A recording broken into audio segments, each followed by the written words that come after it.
Clashes and gunfire continue in northern Syria, despite the US and Turkey agreeing to a ceasefire. The deal was meant to end the bloodshed caused by Turkey's offensive, which was triggered by US President Donald Trump's removal of US troops from the region.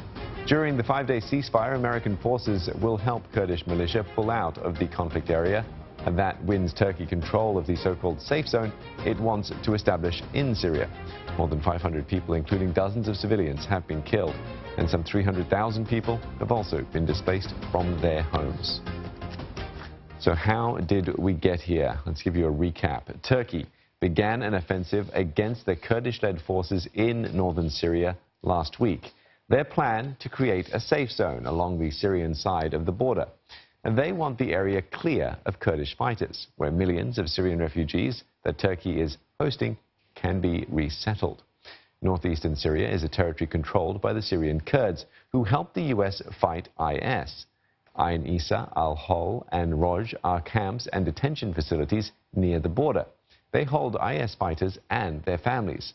Out of 12,000 IS militants held in Syrian jails, at least 2,500 of them are from foreign countries, including Indonesia and Malaysia. Now, IS fighters are seizing the chance to escape and possibly regroup. Already, hundreds of IS detainees have reportedly escaped after shelling nearby. With the captives free, there are fears and the turmoil and destabilization could lead to a resurgence of the Islamic State in Southeast Asia. Some experts believe foreign fighters will find illegal means to return home and lead local IS-linked groups. Now, for more on this, we're joined in studio by Dr. Noor Huda Ismail, visiting fellow at the US Rajaratnam School of International Studies. Welcome, and good to see you here today. So what's happened to the IS fighters since Turkey entered northern Syria, do you think?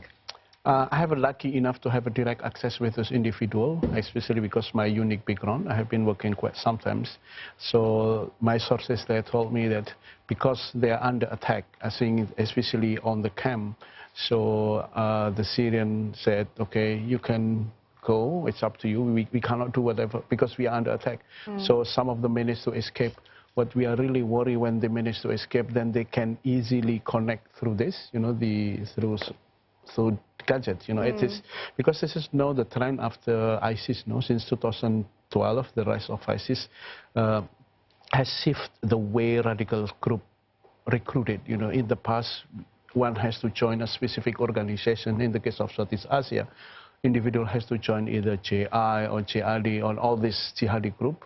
So then they become, you know, terrorists. But now, because of the social media, they move away from collective actions into connective action. They just connect, they leave the idea, the social media, and then they just go, you know. And the same goes with what recently happened in Indonesia, you know.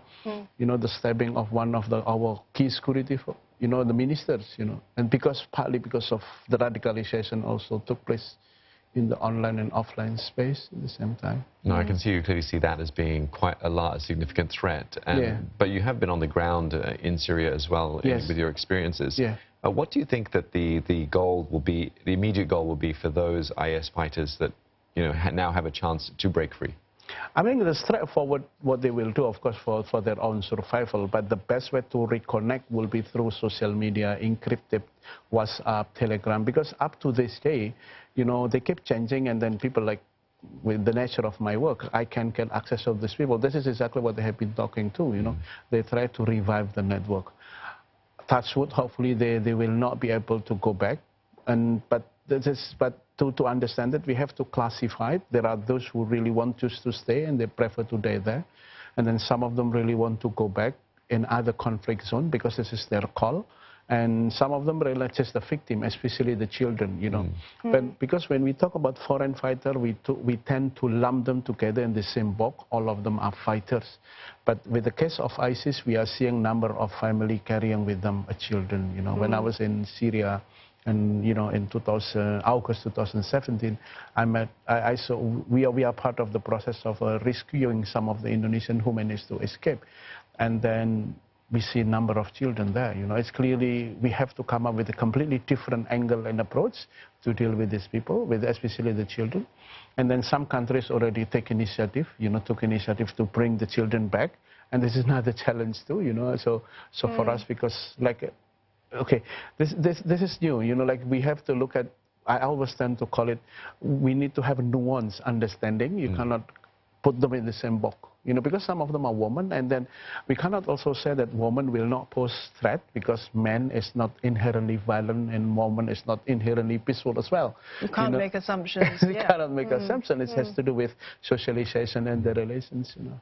Yeah, it sounds like a very complex issue that we're going to be dealing with. Is there, I don't know, you wouldn't probably have the numbers off the top of your head, but yes. Are there fighters that go there, realize what they are doing is perhaps not the calling isn't what they thought it was in the first place, and that just want to return home and return back to normal life? Or have you seen such cases? Yeah, this is what I have been embarking in controversial approach in the last 10 years, you know, try to working directly to the disenchanted individuals, because I would consider they have the potential as a credible voice to challenge the narrative of the group. Yes, we are today, I mean, like since 2014, we say ISIS, you know, the call of ISIS doesn't mean we want seeing other type of similar, you know, rise of extremism coming from the Islamic side. So we have Marawi, we might have Afghanistan, we have this, and then these people who disenchanted with all this calling of utopian calling will be super powerful to say, hey, man, I've been there, done this, done that, it was horrible, please don't do that again, you know. And this is precisely, you know, some of them are really genuinely disenchanted because they are, as again I said in my early argument, people who become a terrorist or join a group now shift. Before, they have go through so many different processes. They go to specific school, they travel to fight in a specific zone, and then they become a terrorist. But now it's just very quick. So therefore, you know, the bar to join ISIS was very low back then. But now the real challenge will be here in the social media. You know, like I'm not, again, if you look at my work, I'm not alarmist whatsoever. Singapore is super peaceful, but we can't guarantee, you know, because of the social media, you know, people have own imaginations. And this is the challenge for every government and society to deal with this issue. Do you think that governments in Southeast Asia, bearing in mind that many of these fighters are from Indonesia, from Malaysia even, should we be concerned about a resurgence of IS now? I think yes, every government must research, and even like Singapore as well, you know, if you see a number of reports also that, you know, there are Singaporean also was involved there, even we are such a peaceful like this, you know. So yeah, I think now, as again, the collapse of ISIS, they do not hold territory anymore, but they still live in social media, they live in the digital world. So now the challenges will be the digital caliphate.